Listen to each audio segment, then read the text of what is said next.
Gavin Smith, December 10, 1954, body discovered October 26, 2014, was an American college basketball star, actor, stuntman, and film studio executive, formerly regional manager of distribution for 20th Century Fox. Prior to his 18 years in that position, he played basketball at UCLA, where he was part of the 1975 team that won that year's NCAA championship, the last for Coach John Wooden. He later played at Hawaii, where he set the school's still-standing single-season scoring record of 23.4 points per game. He had a small role as a bartender in Cobb, the 1994 biopic of baseball player Ty Cobb. On the night of May 1, 2012, Smith left a friend's house in Oak Park, California, where he had been staying due to reported marital difficulties. It does not appear he planned to be away long. When he failed to pick up one of his sons for school the next morning, his family reported him missing. 2 years later, with Smith still missing and no evidence of his presence anywhere past the night of his disappearance, he was retroactively declared legally dead. Several months later, on October 26, 2014, hikers chanced upon Smith's remains near Palmdale in the Antelope Valley. In January 2015, John Lengy Creech, a convicted drug dealer who had begun an 8-year prison sentence on that charge shortly after Smith disappeared, was arrested again and charged with the murder. His wife, Chandrika Cade Creech, had reportedly been romantically involved with Smith. Creech's attorney said the death was a tragic accident. According to testimony before the grand jury that indicted Creech on the murder charge, he allegedly beat Smith to death after catching him and his wife together. Creech was convicted of voluntary manslaughter on July 3, 2017. Early life and education. A native of the San Fernando Valley, the 6'6", 198 centimeters, Gavin Smith was a star player on the Van Nuys High School boys basketball team in the early 1970s. He was named a second-team All-American by Parade magazine as a senior in 1973. Smith went on to attend the University of California at Los Angeles, UCLA, and play there for Coach John Wooden. In his sophomore year, he was a forward on the 1975 team, which won that year's NCAA championship, Wooden's 10th and last. Smith did not play in UCLA's 92-85 title game defeat of Kentucky. The next season was his best at UCLA, as he appeared in all but 2 games, averaging 5.9 points per game, PPG. In the 1976 Final Four, he appeared twice. Against Indiana, the eventual champs, he scored 6 points, adding 8 points and 4 rebounds in the third-place game victory over Rutgers.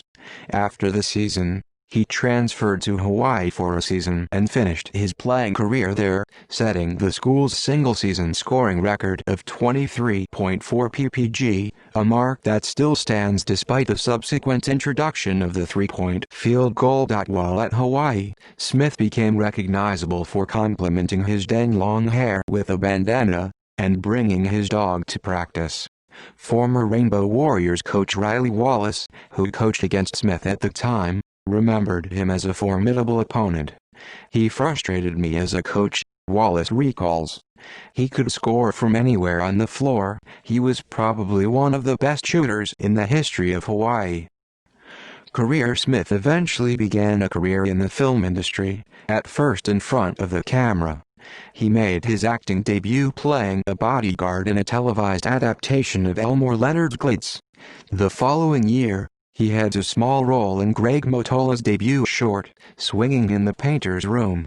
After playing a bartender in the 1994 film Cobb, a biopic of baseball player Ty Cobb, Smith went into the business side of the industry as an executive. He took a job in 20th Century Fox's distribution department, making sure that films got to the theaters they were scheduled to appear in. While he was not involved with the creative aspect of the business, he has been credited with helping films such as Titanic, Avatar and the re-releases of the original Star Wars trilogy succeed. By 2012, he was Fox's regional branch manager for theaters in the Dallas and Oklahoma City areas, working out of the company's Calabasas offices. According to friends, he had talked about returning to acting when he retired from Fox, as he expected to do in a few years. Personal life: he had settled in the West Hills area of the Valley with his wife, Lisa, and their 3 sons. One of his sons, Evelyn, played basketball for University of Southern California. In the meantime, his success was offset by marital, financial and substance abuse difficulties. He spent time in drug rehab. Regarding the Smiths' financial problems, they had bought their house when the market was booming and prices were high. Upside down. As a result of the panic of 2008, the market value of his home plunged to less than the balance owed on the mortgage, leaving him under significant pressure, steeped in a negative equity position. They were trying to sell the house. Disappearance: Smith attended CinemaCon, the annual convention of the National Association of Theater Owners in Las Vegas. Upon his return to the Los Angeles area, he went not to his West Hills home but, due to recent problems in his marriage, that of a female colleague and family friend who lived on Kelwood Court in nearby Oak Park. The Smith family says the overnight stay at Gavin's friend's home was planned. Recent marital difficulties had led Gavin Smith to criticize his father for leaving the family. In a tweet, since deleted 2 weeks earlier, he reportedly stopped speaking to Gavin as well.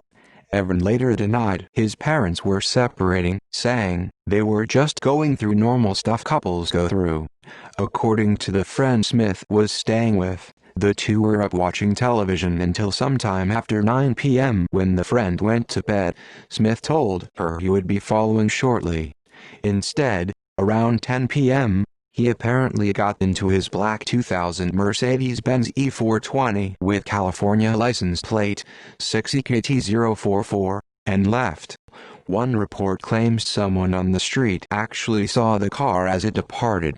Lisa Smith, who had been busy attending to her ill mother, says she spoke with him during the day to arrange for him to pick up one of their other sons from school the morning of May 2nd.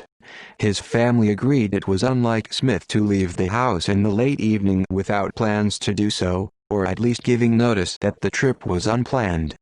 Their family friend reported that when she last saw Smith, he was wearing the purple workout pants he had borrowed from Evelyn, with the intent of wearing them off to bed. This choice of clothing, they believe, makes it unlikely Smith's sudden departure was expected, or that he was going somewhere he anticipated being seen. Furthermore, that he had left his cell phone charger, a shaving kit, and other personal belongings at the Oak Park residence, likelihood loomed large. Smith did not expect anything beyond an immediate return. In May 2014, 2 years after Smith was last seen, law enforcement officials declared Gavin Smith dead and the judge issued a death certificate. His date of death was declared to have been the night he disappeared. "I think the idea of a person that goes missing out of nowhere is intriguing and tragic," said a spokesman for the LACSD. Investigation: when Smith did not show up the next morning at work nor to pick up his son, his family and co-workers reported him missing. Among the personal belongings that he did take with him when he left the Oak Park house were his cell phone and credit cards. Neither had been used since his disappearance. They could not identify anyone who might have had a reason to harm him, but believed that his fate or whereabouts were known. "We know someone knows something. There's no doubt that someone knows something," Smith's wife said.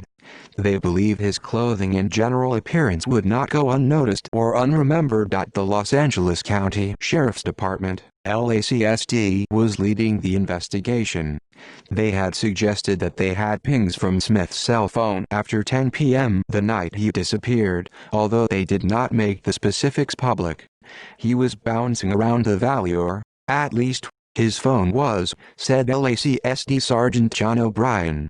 "We are talking about after bars close."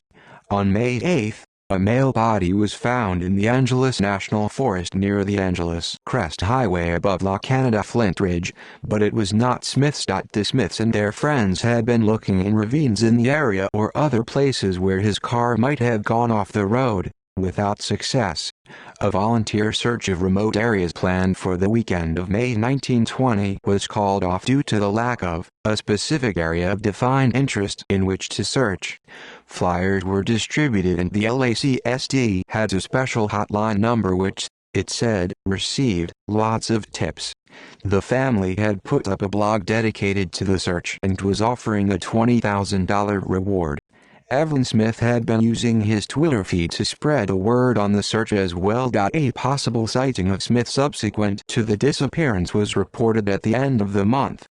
David Brill of Madison, Wisconsin, who had been traveling to Southern California on business around the time Smith disappeared, told a TV station in his hometown that he had seen Smith with a woman at a restaurant in Morro Bay on May 7. The next morning he read the story online and identified Smith as the man. The waitress who served the man also believed him to be Smith, and said that he paid in cash and told her that he and his companion would be staying in town for a couple of days and then continuing north up the Pacific coast. The restaurant claimed to have a security camera tape but would not release it to the media. On June 8, police, accompanied by a SWAT team, executed a search warrant at a Canoga Park home belonging to a couple identified as John and Chandrika Creech, in connection with the case. After 5 hours, they emerged with several boxes and a computer, and towed away a black Audi sport utility vehicle. Although searches like this are unusual in a missing persons case, and homicide detectives were reportedly among the investigators present, the LACSD emphasized that it was still a missing persons case and no evidence of foul play had yet been discovered. A lawyer for the Creeches who spoke with reporters at the scene said it was the second search of the house in the past month, but refused to comment further. Later, it was reported that more than 20 search warrants had been issued so far and police had seized cell phones and other files from the Creech house. 2 weeks later, more details about why the Creech's house might have been searched were reported. Los Angeles County Sheriff's Lieutenant Dave Dawson said Gavin Smith met Chandrika Creech while they were both in drug rehab, and that they were in a romantic relationship. After it had started in 2008, she had broken it off at the request of her husband John Creech, a convicted drug dealer who was facing new charges at the time of the search, and had reportedly had no contact with Smith other than an email exchange in 2008. Smith's family and friends spent the second weekend of July passing out flyers and putting up posters in Silmer, the city's northernmost neighborhood. According to them, the detectives investigating Smith's disappearance said his last cell phone ping had come from the area. The police have led us specifically to this area, she said to reporters. Since the search of the Creeches, the LACSD had not made any more public moves related to the case. John Creech pleaded guilty to the drug charges and was sentenced to 8 years in prison in September 2012. America's Most Wanted did a segment on the case in October. Confronted by his wife, Smith initially broke off the affair with Creech. In 2010, however, Smith and Creech resumed their relationship and had begun exchanging romantic messages. Smith's wife discovered the messages and, in an impulsive decision, drove her two sons to Creech's home where they told John Creech of the affair. He initially indicated his intent to kill their father, but later relented, telling the sons, "You just saved your father's life by coming here today." In 2012, when the romance rekindled yet again, Creech allegedly made good on his threat, stalking Chandrika Creech using a cell phone GPS tracking application to follow her to the point of the rendezvous. Creech then allegedly pummeled Smith to his death, temporarily ditched his car and body at an accomplice's garage near Porter Ranch after the killing, and returned later to retrieve the body and tow Smith's car to a secluded, clandestine location. In August, Fox cleaned out Smith's office, and sent anything that the police did not need for their investigation to the Smith's home. Gavin Smith's sister Tara Adio, and John Creech's lawyer, Daniel Deola, told The Hollywood Reporter that the LACSD's search of the Creech residence had not yielded anything of use. She had nevertheless come to believe that he had become the victim of a crime. "I know that Gavin would not hurt himself," "And I have a hard time believing that Gavin would ever walk away from his sons," she said. "The only other alternative is that there would have been foul play." A month later, Lisa Smith told the reporter that she had reached a similar conclusion. "I just don't picture him walking in and saying, 'I am sorry. I just needed a breather. I'm prepared for the worst.'" On January 23, 2013, a vehicle seized at an unrelated Granada Hills drug bust turned out to belong to Creech. It led investigators to Gavin's missing Mercedes, found a month later at a Simi Valley storage facility, also connected with Creech, whom police continue to describe as a person of interest. In March 2013, a sheriff's statement said detectives were now investigating the case as a homicide, although Gavin's body had not been found. Officials also revealed that they believed they had identified the motive in the alleged crime. However, citing the ongoing investigation, they declined to elaborate on the possible motive or any other details of the case.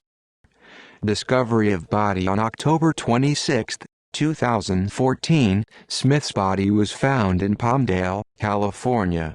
A group of hikers found a shallow grave containing a skull, some bones, and clothing in a rural area between Palmdale and Decton, just outside the Angeles National Forest.